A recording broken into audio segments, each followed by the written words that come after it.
Yeah, absolutely. So here are the final compositions as we do make our way into game number 2. When I saw Hybrid picking up Samira again, after having not so much success for the last 3 or 4 games or so, he's put so much time into playing this competitively, but we haven't seen a huge pop-off moment for him, so maybe this is going to be the day. I think that the Samira Rel can have a fun lane against the Kai'Sa Rakan, but again, I think it will come down to the players that are playing the champions as well. So far, every other AD carry has kind of had Hybrid's number, and I want this to be the game where Hybrid kind of proves to us that he can, in fact, do something big on this Samira pick. But either way, guys, it looks like we are ready, so let's hop onto the Rift for game number 2. Is that these lanes for T1 can have a little bit of trouble early on, and if Udyr just kind of leaves them to do whatever they want. Here's a great trade, actually. Hybrid in a lot of trouble is going to have to use his heal, as could have been engaged now onto Gumayusi, trying to trade it back, but again, just taking so much damage here. I mean, because it makes it more difficult for her to just stably farm as, goodbye. Okay, he's going to get that shield, thankfully, but that it is on closer, and he's just not able to be as aggressive without that flash either. You're going to see another Rel attempt here going awry. Trying to get on top of them right now, but here's Blank, and Carry and Gumayusi totally baited into this fight. There is no hope for Gumayusi to get away from this one, as Carry even going to flash. Still having a great time so far in that lane, up about 10 CS. Here we go, another engage there, track, repel, and Gumayusi in a bit of trouble this time, as the slow and the sleep will come in from Blank, and they will absolutely have enough damage. Now trying to fight this underneath the Gangplank ultimate. I don't think that T1 have the damage. That is definitely worrisome still, the fact that he's down about 15 CS, and 2 plates now have gone the way of Gumayusi, so even when they're getting punished in the bottom side for being T1 was backing, and they decided to go for extra plate gold. They didn't get this last one here yet. Looks like it's just barely going to survive too, but this is a disaster. Yeah, Hybrid, he got baited into this one. He has no flash, and I don't know if he has a way out of this. He blocks all those projectiles, but that last shot will come in, and we got a bunch of TPs in the bottom lane at least. KT looking to try to turn this one around here, as Doran will look to finish off the Rakan on the left side. Gumayusi will be taken out eventually after that skirmish. Kana looking to help out his buddy Keria. Very aggressive push into the top side here. They're trying to get some plates and feed it to Hybrid, it looks like. At least one of those. And maybe even potentially take down this turret or force some TPs to come in. 3-on-2, we got the Kaina Barrage to come out, and a full-on charm and so much damage underneath that turret. And yes, we do get that ultimate from Hybrid, but at the end of the day, oh, he's actually going to try to trade this one around, but here comes LM to finally clean up. No so, you know, you'll take these small advantages for KT, but you got to turn them into bigger ones. Closer does respond to the pressure pretty well. Blank is getting aggressive. He wants to continue the trade, and now Yukao finally able to jump into that back line, picks off the Orianna. As we'll wait and see. You see T1 taking this very patiently. They just want to poke out first. Keria looking to get that flank angle. Speaking of which, where is the jungler? Or rather, Yukao gets into that backline in a big way. Zeus, though, is immediately going to go down, and now these red health bars are falling. Hybrid all alone on the bottom side, not really able to find that damage. Yukao trying to go 1v3 here, and is actually kind of successful. Picks off 2 with his buddy Doran, and immediately KT able to pull off the end of that fight in a big manner. You can see huge damage numbers. I feel like even with the vision control they have, this is just too risky.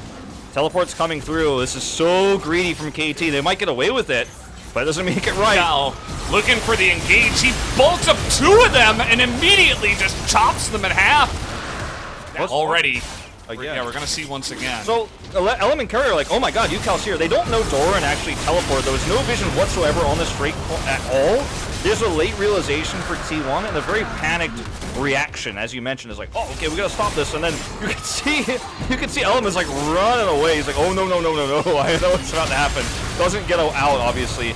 And it's a double kill on top of Mountain Drake that parlays into the Baron.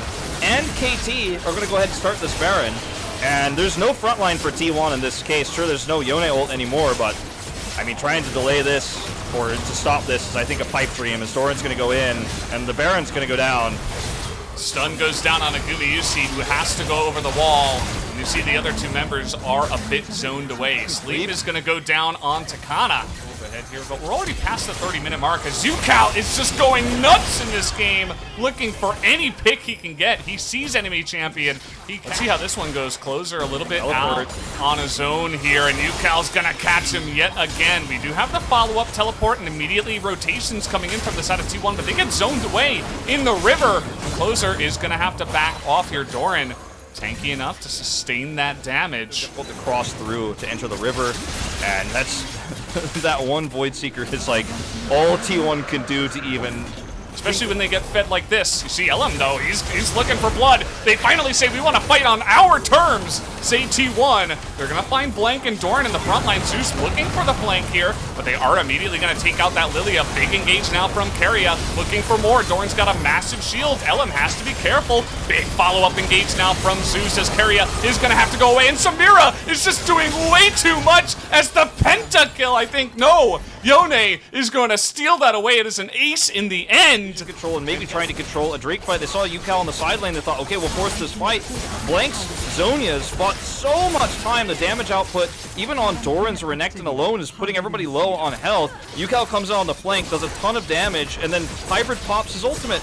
That's the end of the story here. KT Rolster are going to bring us to our first third game here in a telecom war that we've had in a very long time.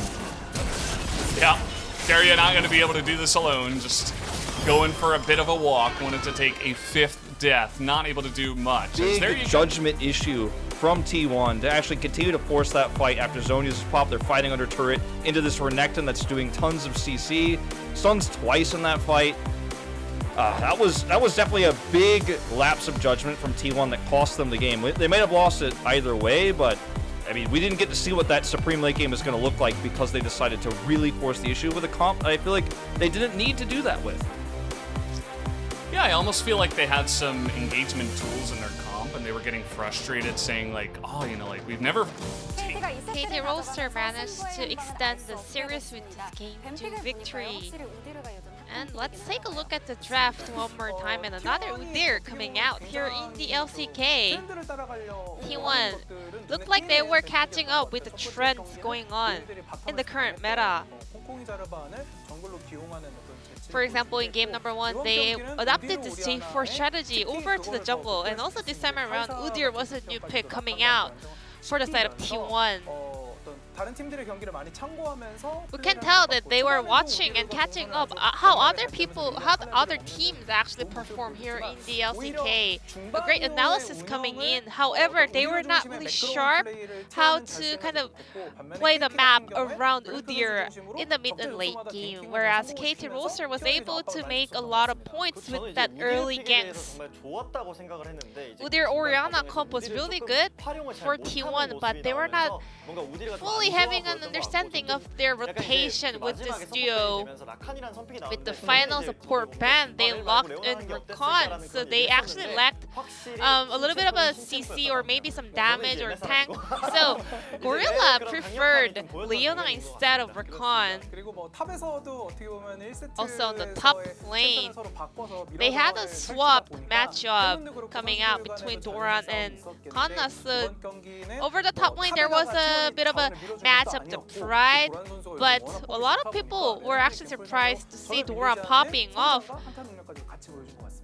Doran did a wonderful job during the laning phase and also in the later team fights. But today, in game number 2, Yone was actually the main character under the spotlight. Let's take a look at the Drake fight. Well, we actually first thought that Yone was soloing the Drake, but actually he was just stacking up the Q stacks in order to initiate the fight. He dashes in with Soul Unbound, Mortal Steel Dash, and Faded Sealed combo, and he was able to pick up a very clean kills with the follow-up from his teammates. A very well set up coming out from Yukal by himself. I think Yukal has a full understanding of this champion because Yukal earned himself a nickname called the Sharpest Sword in Korea because he had a lot of clutch plays coming out on those melee AD champions, for example, like Yasuo. And well, today he was able to live up to his name. He was so smart, utilizing all the shield, passive skills, all the upgrades that he can get from his Drake stacks. So we can say that teams should be respecting this kind of proficiency coming out from this UCAL's AD Melo champion picks. And let's take a look at the final team fight where T1 was desperately to find the point. So because KT had the priority, they were able to place the ward down on the lane. So they were very aware of this initiation coming in. And also the players also had the presence of mind. We could hear from the mic check in the end. They were saying, let's hang on until Yone comes. And before Yone came, actually Doran put so much damage, but at the same time he tanked a lot of damage. So UCAL, even though he was far away, because T1 was still on Doran after he was able to survive very long time. The fight got extended for too long, so they bought time for UCAL to join the fight. And also finally Hybrid, who was showing some downfall in his performance, was able to do something on this Samira pick. T1's pick or comp, they have to be playing around the skirmish instead of 5 versus 5 team fights. But T1 kind of lacked those kind of macro decisions. In addition to that, Kanna was not able to exert pressure on the side lanes, and also Kai'Sa also got caught out for multiple times earlier to this fight, so T1 was not able to hit the power level that they were looking for. Udyr indeed made some mistakes in the game, but at the same time, Lilia was still having a comfortable game, playing around the bottom lane, getting multiple kills every time he made ganks on the bottom lane. So maybe Cleanse was a better pick for Kai'Sa, but now it's time to check out the player of the game. It's gonna be UCAL. He got his memory back, and now he is fully equipped with another Melo champion in his pocket, Yone. Other than this Yone pick, I think UCAL has been popping up all throughout this spring split actually in multiple picks. Well, a lot of analysts agreed that Yone definitely has a clear weakness, but if a player can pilot Yone up to this level, I think this is a very viable pick, to be honest. Well, sometimes Yone dives on too deep onto the opponents, but this time around, UCAL knew how to play on the limit of this champion. And KT, their comp was also on point in order to follow the engagement coming out from UCAL as well. Unanimous vote going over to UCAL. So let's move on to the series deciding game number 3 between KT Roster versus T1. Let's find out if KT can push their momentum forward and get the win up against T1 after a very long time.